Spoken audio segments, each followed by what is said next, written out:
What's going on, guys? So today I'm going to be doing a video about a scene in an episode of Star Wars Rebels, more specifically the scene between old Ben Kenobi and Darth Maul. A lot of people felt cheated by this scene because they wanted a long, epic duel. Star Wars: The Clone Wars, the series that was on Cartoon Network, is actually still canon to Star Wars Rebels. So everything that's happened between Maul and Obi-Wan in that show, and then in the episode 1. Is still things that, happened. So a lot of people were expecting this big, long, epic duel, and it was really just a short exchange, and a lot of people felt cheated by this because they wanted a long, epic duel. But I'm hoping that a video explaining this scene in more detail will help people understand the depth and gravity of it, even though it was so short. Now, I'll back this up by first saying I'm not the biggest fan of Rebels, but I do think that Rebels... The people who did this particular episode did a really, really good job. Here's why. So when we first see Obi-Wan and Maul kind of greeting each other, one of the things you'll notice right off the bat is there's still a lot of animosity coming from Maul. Maul's really not having any of this crap from Kenobi when Kenobi tells him you have nothing, no matter what you've done, no matter what you think, you're still nothing. We see Maul, he flings the lightsaber, the dirt goes over the fire, makes it kind of black, which is really cool. It sets up the scene, makes it nice and dark. So, in terms of how Obi-Wan is feeling when he's confronting Maul, obviously he's taking the confrontation very seriously. He tells Ezra to leave, and basically go home, kid. This isn't your problem. So Maul's assessment of Obi-Wan and why he's on Tatooine, Maul starts to, kind of wonder, he's thinking, why is Kenobi here? Because, based on the dialogue they've had up to that point, he can kind of tell Obi-Wan's really not this broken old guy who's sitting in the desert. He's here for something. So he starts kind of guessing, maybe why is Obi-Wan on Tatooine? What is his purpose there? What is the reason for him being on that planet? And so he kind of guesses he's protecting something, maybe he's guarding someone, and that's when Obi-Wan ignites his lightsaber. Now, why he waits till that point to ignite his lightsaber is actually really interesting, because when you think about it, he's still showing that he's a Jedi, based on the dialogue, based on the fact he's not drawing his weapon. He tries to talk it out with Maul, but Maul's not having any of that shit. He just wants to, he just wants to kill Obi-Wan. But Obi-Wan now ignites his lightsaber because he understands that, he can't let Maul go. Now that Maul has guessed that he's there guarding somebody, he can't let Maul go. He can't let Maul find that person or risk Maul gets captured or anything. So basically this is their last stand, because he can't let Maul leave there alive, because if he does, Maul then would know that there's someone that Obi-Wan is guarding on Tatooine. Now, in my opinion, this is one of the coolest fights in Star Wars. It's so short. It's literally 3 moves. But there's a reason why this is one of the coolest fights in Star Wars. So George Lucas, if you're even kind of a pseudo casual, not super casual, but pseudo casual Star Wars fan, you probably know that George Lucas based his Star Wars films off of samurai movies, like really old samurai movies. Now, I'm not the biggest fan of samurai movies, but I've seen a few clips of different stuff on YouTube, and it really feels this really feels very short, clipped, kind of samurai, when Obi-Wan is walking around the campfire, he's got these big kind of puffed out robes, and there's this scene in Seven Samurai where there's this younger samurai, and he's kind of I don't know what the hell he's saying, but he's yelling, he's screaming, he's kind of a dick. He seems like kind of a dick. He's kind of a hothead, and he goes after this older guy, and the older guy just kind of dismantles him really quick. And it kind of reminded me of that a little bit. Now, going into the history of why this scene is so interesting is because it's not just because of that, but you get deeper into the Star Wars lore with this, and we're going to go over this.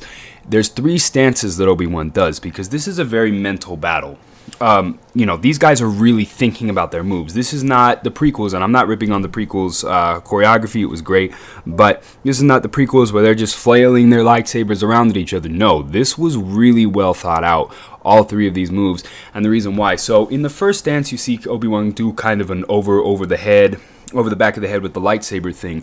That is a stance you see actually in episode 3 him do, as well as a variety of other places. Now, that is the opening lightsaber stance for Soresu if you get into the expanded universe, which is Obi-Wan's primary lightsaber style.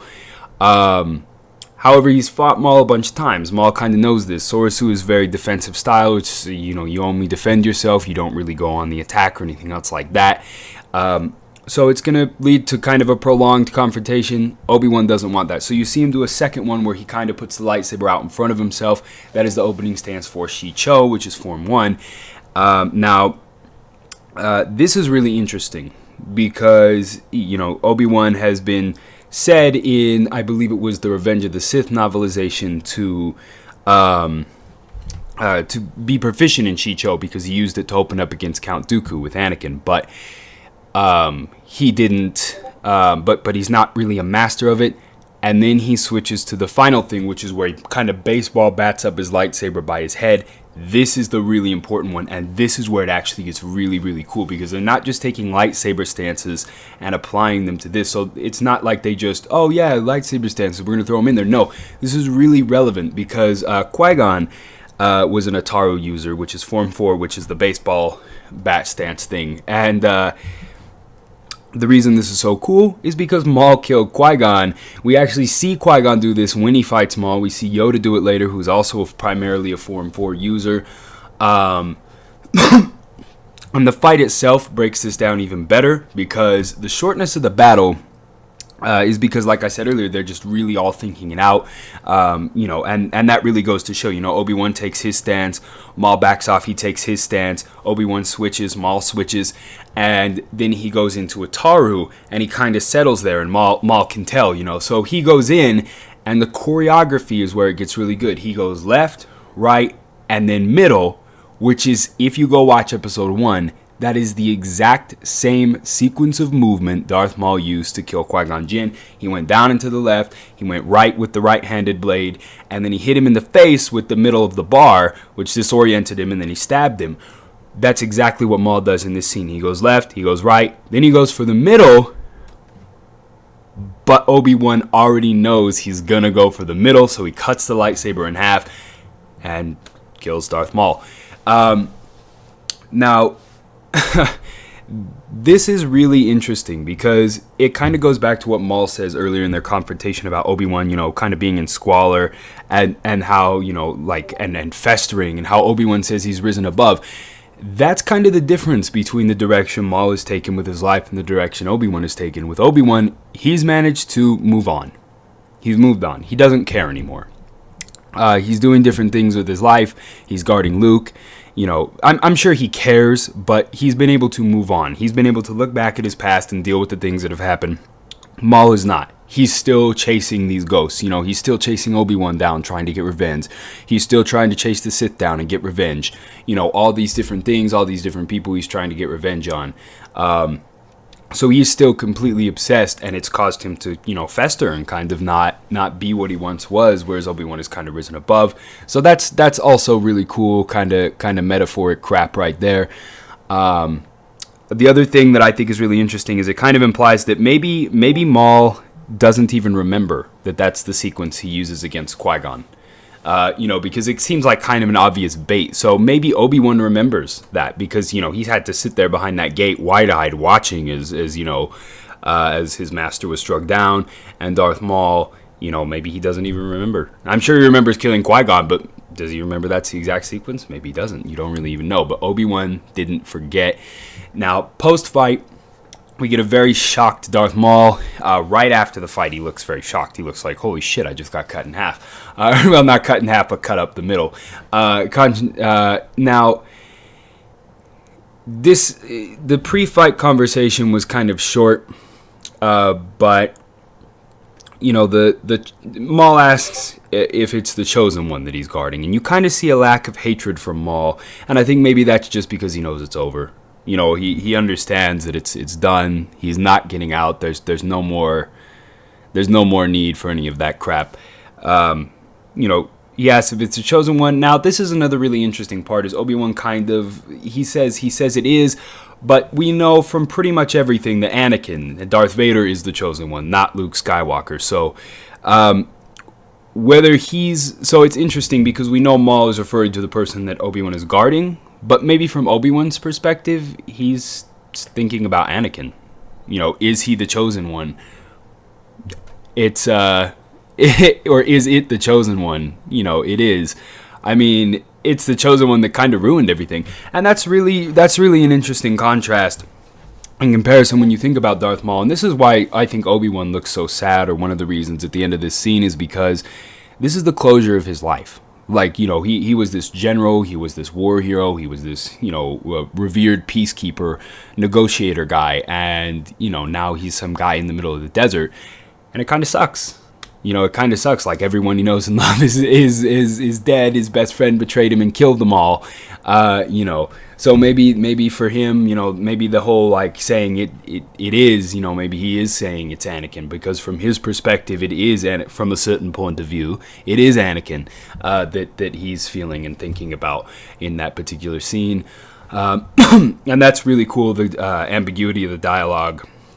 And then right after that, and this is kind of the end scene of the episode, which is really great, you get Aunt Beru's original audio from A New Hope, which is really, really cool. I like the fact that they actually use the original audio from A New Hope for the Luke part when he's hanging out over there. So yeah, that's pretty much it. These were just kind of some thoughts off the top of my head after having watched that episode. I know there's a YouTube video. I'm not gonna guarantee that I will be doing these a lot. I will probably upload to YouTube every once in a while. I don't have time really to stream right now because I work 2 jobs. So this is kind of simpler because I could just write some stuff down, then record audio later, and then edit some pictures in another time when I have time. I don't have to sit and do it all at once. So this is actually a little bit easier for me right now in terms of just what I'm doing. But yeah, so if people like the video, let me know. Or if you have other stuff you'd like to see me do, even if it's play a game on YouTube, or if you'd like to hear my thoughts on something else, you feel free to leave a comment or don't. It's entirely up to you. But yeah, thank you for watching, and I'll see you in the next video.